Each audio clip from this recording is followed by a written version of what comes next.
கர்த்தரும் இரட்சகருமாயிருக்கிற ஆண்டவராகிய இயேசு கிறிஸ்துவின் இனிய நாமத்தினாலே உங்கள் யாவரையும் வாழ்த்துகிறேன். இந்த நாளிலே கர்த்தருடைய வார்த்தையை நாம் தியானிக்க போகிறோம். பரிசுத்த வேதாகமத்திலே கர்த்தர் நமக்கு எழுதி கொடுத்ததான அந்த ஜீவ வசனத்தை இன்றைக்கு நாம் தியானிப்பதின் மூலமாக நம்முடைய ஆத்துமா பலனடையவும் நம்முடைய சரீரம் உயிர்ப்பிக்கப்படவும் இந்த நாளிலே கர்த்தருடைய ஆவியானவர் நமக்கு உதவி செய்வாராக. இன்றைக்கு நம்முடைய தியானத்திற்கென்று நாம் வாசிக்கப் போகிற வேத வசனம் 2 நாளாகமும் 32ஆம் அதிகாரம் 7-8 வாக்கியத்தை நாம் வாசிக்க கேட்போம். நீங்கள் திடன் கொண்டு தைரியமாயிருங்கள். அசீரியா ராஜாவுக்கும் அவனோடு இருக்கிற ஏராளமான கூட்டத்திற்கும் பயப்படாமலும் கலங்காமலும் இருங்கள். அவனோடு இருக்கிறவனை பார்க்கிலும் நம்மோடு இருக்கிறவர்கள் அதிகம். அவனோடு இருக்கிறது மாம்சபயம், நமக்கு துணை நின்று நம்முடைய யுத்தங்களை நடத்த நம்மோடு இருக்கிறவர் நம்முடைய தேவனாகிய கர்த்தர் தானே என்று சொல்லி அவர்களை தேற்றினான். யூதாவின் ராஜாவாகிய எசேக்கியா சொன்ன இந்த வார்த்தைகள் மேல் ஜனங்கள் நம்பிக்கை வைத்தார்கள் என்று நாம் இப்பொழுது வாசித்தோம். எசேக்கியா ஒரு நெருக்கடியான சூழலில் இருப்பதை நாம் பார்க்கிறோம். அவருக்கு ஒரு கடிதம் வருகிறது. அந்த கடிதம் எப்படிப்பட்ட கடிதமாக இருந்தது?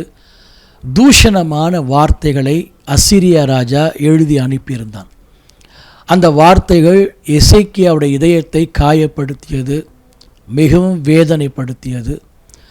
என்ன செய்வதென்று தெரியாமல் திகைத்து கொண்டிருந்த அந்த சூழலிலே எசேக்கியா ஒரு பக்கம் மனவேதனையோடு இருக்க, இன்னொரு பக்கம் யூத ஜனங்கள் கர்த்தருடைய பார்வைக்கு பொல்லாப்பானதை செய்து கொண்டிருப்பதையும் காண முடிகிறது.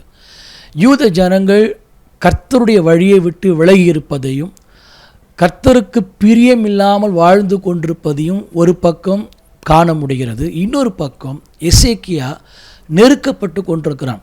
என்ன நெருக்கம் என்றால், எருசலேம் அசீரியா ராஜாவால் முற்றுகையிடப்பட்டிருந்தது.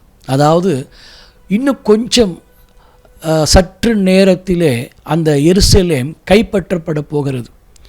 எசேக்கியா ராஜாவாக இருந்தாலும் அசீரியாவை மேற்கொள்ளக்கூடிய அளவுக்கு, அசீரியாவை எதிர்கொள்ளக்கூடிய அளவுக்கு அவருக்கு திராணி இல்லாத ஒரு சூழல் இருந்தது. அதாவது அவ்வளோ பலமுள்ளவனை மேற்கொள்ளக்கூடிய அளவுக்கு அவருக்கு அந்த ஒரு சூழல் இல்லாமல் இருந்தது. ஆகவே அவரும் திகைத்து கொண்டிருந்த அந்த நேரம், அவரும் பயந்து கொண்டிருந்த அந்த நேரம்.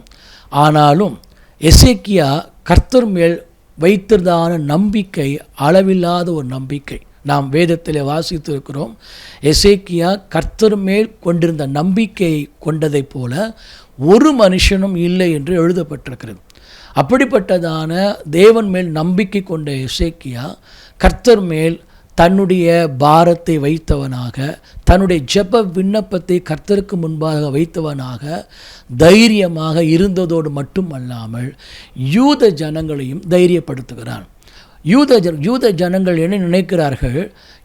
இன்றையோடு நம்முடைய வாழ்க்கை, நம்முடைய தேசம் இதோடு முடிந்துவிடப் போகிறது. இனி நம்முடைய யாராலையும் காப்பாற்ற முடியாது என்கிற ஒரு சூழல் அவளுக்கு ஏற்பட்டதான நிலையிலே கர்த்தருடைய அந்த பக்க பலம் அவர்களுக்கு இல்லாததைப் போல அவர்கள் உணர்ந்தார்கள். காரணம் என்னவென்றால், யூத ஜனங்கள் கர்த்தர் மேல் நம்பிக்கை உள்ளவர்களாக இல்லை. அவர்கள் விக்கிரக ஆராதனையை ஒரு பக்கம் செய்து கொண்டிருந்தார்கள். அவளுடைய வாழ்க்கை தேவனுக்கு முன்பாக செம்மையாக இல்லாமல் இருந்தது. ஆனால் எசேக்கியா ராஜாவுடைய வாழ்க்கையோ செம்மையாக இருந்தது. அவர் கர்த்தருக்கு முன்பாக செம்மையாகத்தான் வாழ்ந்தார் என்று வேதமும் சொல்லுகிறது. இப்படி இருக்க, ஒரு பக்கம் நெருக்கங்கள் சூழ்ந்திருக்க, ஒரு பக்கம் ஜனங்கள் கர்த்தருடைய வழியை விட்டு விலகி இருக்க, இன்னொரு பக்கம் எசேக்கியா கர்த்தரை நோக்கி பார்த்து கொண்டிருக்கிற ஒரு சூழல் இருந்தது. ஆகவே நடந்த விஷயம் என்ன? இந்த நெருக்கடியிலிருந்து மீண்டு வர வேண்டுமானால் கர்த்தரை தவிர நிச்சயமாக எவராலும் எந்த உதவியும் அவரால் பெற முடியாது. ஆகவே எசேக்கியா கர்த்தரை நோக்கி பார்க்க ஆரம்பித்தார். பார்ப்பது மட்டும் அல்லாமல் யூத ஜனங்களுக்கு அவர் சொல்லி கொடுத்த வார்த்தை என்ன? நீங்கள் திடன் கொள்ளுங்கள், அவருடைய மாம்ச புயத்தை கொண்டு நீங்கள் பயப்படாதீர்கள், அந்த எண்ணிக்கையை பார்த்து நீங்கள் பயப்படாதீர்கள், அவர்களோடு இருக்கிற பார்க்கிலும் நம்மோடு இருக்கிற தேவன் பெரியவர் என்று யூத ஜனங்களை பார்த்து எசேக்கியா தைரியப்படுத்துகிறார். அவர்களும் அந்த எசேக்கியாவின் வார்த்தையை கேட்டு கர்த்தருடைய வார்த்தையின் மேல் நம்பிக்கை வைத்தார்கள். எசேக்கியா சொன்ன வார்த்தையின் மேல் நம்பிக்கை வைத்தார்கள். ஆகவே அவர்கள் தேவனை சார்ந்த அந்த சமயத்திலே எசேக்கியாவும் கர்த்தரை சார்ந்து கொண்டு இந்த இக்கட்டான சூழலிலே தேவன் மட்டும்தான் நமக்கு உதவி செய்ய முடியும் என்கிற நிலையிலே கர்த்தரை நோக்கி பார்த்து கொண்டிருந்தார். தீர்க்கதரிசி ஏசாயா வந்து சொன்ன வார்த்தை என்ன?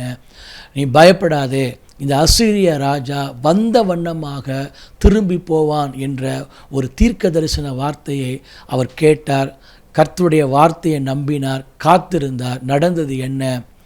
ஒரு இரவு தேவ தூதன் வந்து எருசலேமை முற்றுகை போட்டிருந்த அந்த 1,85,000 அசீரிய படை வீரர்களை கொன்று போட்டான்.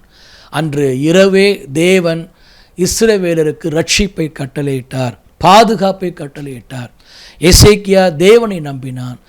யூத ஜனங்களும் எசேக்கியாவையும் நம்பினார்கள், ராஜாவையும் நம்பினார்கள். ஆகவே சூழ்நிலைகள் மாறியது. ஆகவே இந்த நாளிலே எனக்கு அருமையானவர்களே, நம்முடைய சூழ்நிலைகள், நெருக்கடியான சூழ்நிலைகளை நாம் சந்திக்கிறோம். நாம் ஒவ்வொருவரும் தனிப்பட்ட வாழ்க்கையிலே அல்லது குடும்ப ரீதியாக ஒரு நெருக்கடியை சந்திக்கும் பொழுது, ஒரு மிக கடினமான சூழலை சந்திக்கும் பொழுது நாம் திகைக்கிறோம், என்ன செய்வதென்று தெரியாமல் தவிக்கிறோம். அந்த சமயத்திலே நம்முடைய கண்கள் தேவனை நோக்கி இருக்க வேண்டுமே தவிர, நம்முடைய நம்பிக்கை கர்த்தர் மேல் இருக்க வேண்டுமே தவிர மற்ற மனிதர்கள் மேல் அல்ல என்பதை இன்றைக்கு நீங்கள் புரிந்து கொள்வதற்காக இந்த செய்தி உங்களுக்கு ஆசீர்வாதமாக இருப்பதற்கு நீங்களும் உங்களுடைய நெருக்கடியான சூழலிலே, உங்கள் இக்கட்டான சூழலிலே, உங்களுடைய பதற்றமான சூழலிலே கர்த்தரை நோக்கி பாருங்கள். எசேக்கியாவுக்கு ரட்சிப்பை கட்டளையிட்ட தேவன், எசேக்கியாவுக்கு உதவி செய்த தேவன், எசேக்கியாவுடைய சத்துருக்களை சிதறடித்த தேவன் உங்களுக்கும் உதவி செய்வார், உங்கள் வாழ்க்கையிலே மேன்மையான காரியங்களை செய்வார் என்று உங்களுக்கு நான் சொல்லுகிறேன். கர்த்தரை நம்புங்கள், அப்பொழுது நீங்கள் பிழைப்பீர்கள். கர்த்தருடைய ஆசீர்வாதம் உங்களுக்கு உண்டாவதாக. ஆமேன், ஆமேன்.